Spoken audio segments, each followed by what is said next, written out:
All right, Leos, lots to be excited for with the cards, with the channel. The first thing that came through was just of someone doing the tree pose, which was very telling in terms of balance, groundedness, potentially even going to a yoga class or just simply getting out in nature and connecting with that. I think there's going to be a lot that's about to come in very soon.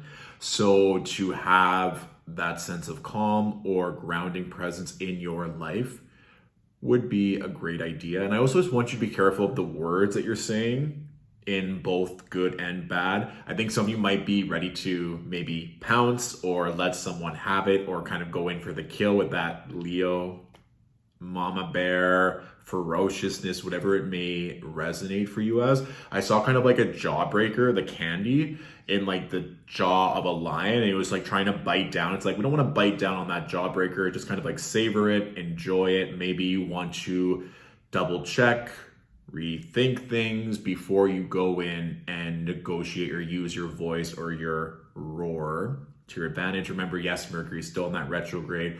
All of these themes that if you're feeling super emotional and volatile, just to take some time before we clamp down on the person that we may need to have that conversation or negotiation with, okay?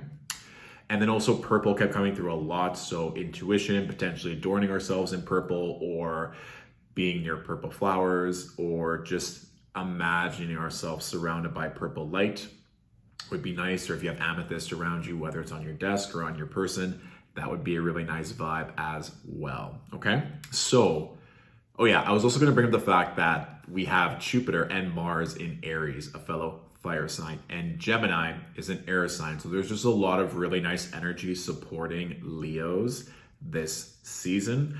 So when Mars moves into Aries in and around May 24th, and then Jupiter in Aries, there's gonna be a lot taking off for our fire dominant angels. So just something to note, okay? The first three cards that we have, Queen of Wands with the Nine of Cups and Justice. I mean, this is, again, wands represent all fire signs, but the fact that we have sunflowers, the black cat, I often just resonate the Queen of Wands with joy, with happiness, with passion, with staying in a kingdom or in an environment that brings you joy, leading to all your dreams coming true.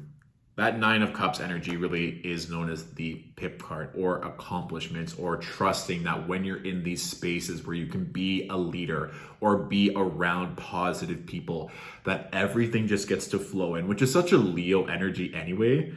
You're awesome, I'm awesome. Let's be amazing together. Let's glow, let's shine. Let's bring this prosperity to everyone, your family, your community, your country, whatever it may be. So trusting in that passion, that spark that you're cultivating is going to be really nice. And that also might be why you're itching to maybe have that conversation or talk through some things right now, which of course, please do so, but just don't come from a combative or scarcity place, knowing that the balance is going to be key here. And even with justice as well, for me, that really is in all legal or business negotiations. Of course, justice really linking in with Libra as well in the tarot. So this could potentially be seeds that we're planting during this Gemini season, so that when we get to Libra season in a few months from now, right, at the end of September, that we're in a really good place to claim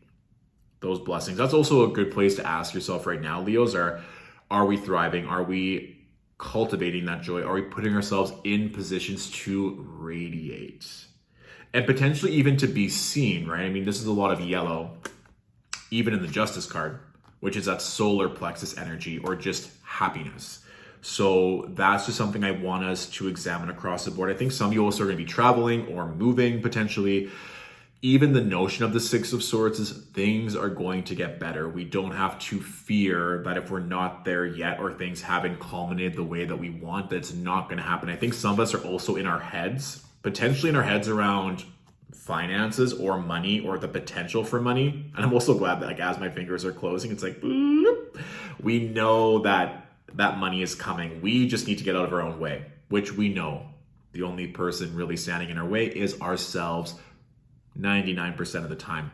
I also don't want us to negate opportunities that are potentially in other cities or overseas. There could be a self-sabotaging belief of, I need to stay here. I'm cutting myself off. I don't want to move. I don't want to go somewhere, even though I feel like the universe, right, that intuition is pushing me in this direction or saying that I should do this or I should expand in that direction. This could also be quite literally global expansion in the sense of mindset, beliefs, money, opportunity, and that money is waiting to come from you from all angles.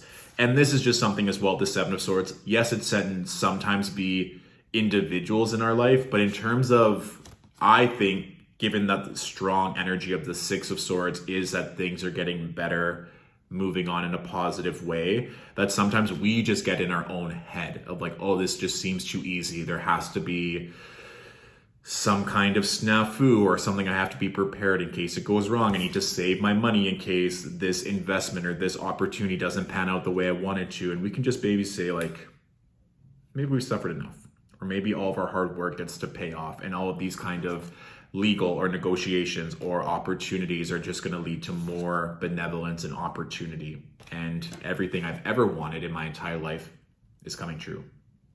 Truly. And even right now, I'll pick a few more cards, but I think it's very straightforward as it is right now. The bottom card after those first 6 cards, we have the Chariot. And so the Chariot at the bottom of the deck, I think maybe some of you are either worried that it's not going to take off or you want it to happen faster. And with the Chariot, it's going to be taking off soon. I think for some of us, especially given the very first thing that came through was of the tree pose, balance. Balance also comes through in the Justice card.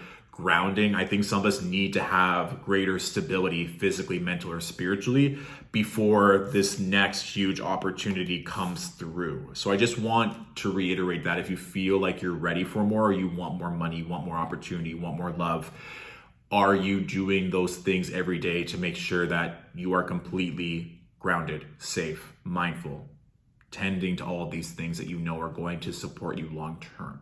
And if not, then we know exactly where to put in that extra care and discipline to allow all the coins, all the prosperity to flow in with ease. And I mean, we're not just talking a little bit here, right?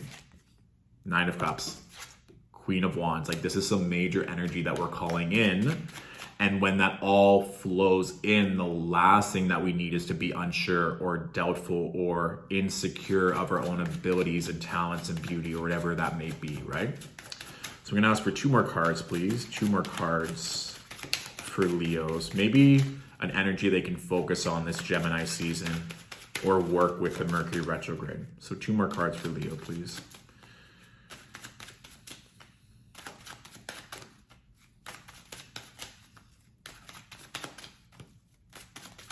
There's an energy of an archer and just getting so focused and so precise on what they're aiming at. So potentially even a reminder of what you're fighting for or what you're aiming at or what the goal and objective is, right? And so maybe you're like, maybe I've lost my way a little bit and I need to recalibrate what it is that brings me happiness, that why I show up to this relationship, into this family, into this career, and reminding yourself of that will allow all of this to come in even easier. And 8 of Swords, 6 of Wands. It's the exact same message, just summarized into very succinct cards. Get out of your own head and allow the blessings to come in. Allow yourself to be seen. Allow yourself to be celebrated. Allow yourself to see yourself in that position in the future, potentially some visualization to get yourself out of your head. And I think, again, one more time, if you're stuck in your head and you're going over and over, what about this? What about that? There's a delay. Why come this is happening? Why am I not, like, bring it back into your body, go back into nature, knowing that this success, 2 6s here, it's all coming. Like I said, even astrologically speaking, the fact that we have Jupiter and soon Mars in Aries, it's going to happen really quick. So there's really no need to worry. You're in a really, really, really, really benevolent position. For those of you who are Leo rising watching this, Aries rules your 9th house of international travel, culture, relations. So I think that note of the 6 of Swords, you are probably going to be traveling. And with that Justice card, you might be traveling or putting in all the moves or energy for that long distance travel or pilgrimage to be taking place in the next few months. So just a heads up in case you have that placement, okay? Fabulous. So that is our general reading, Leos. Let me know your thoughts in the comments and feel free to tag anyone that could also benefit from this message. If you want to book in for a one-on-one reading, our availability is now updated on our website for May and June. Please note after June 19th, June 18th, the 18th of June, my books will be closed from that point onward until about Virgo season. So please keep that in mind. And we also have one more spot now available for one-on-one coaching. So if you want more accountability or mentorship in that part of your life, head to our website under the Contact Us page and we'll go from there. And lastly, if this reading simply hit the nail on the head and you want to say thank you with the tip and donation, that's always appreciated. I'll put the link to our PayPal in the description of this bio. Thanks, Leos, for watching. Have a benevolent and prosperous Gemini season, and I'll talk to you soon. Bye.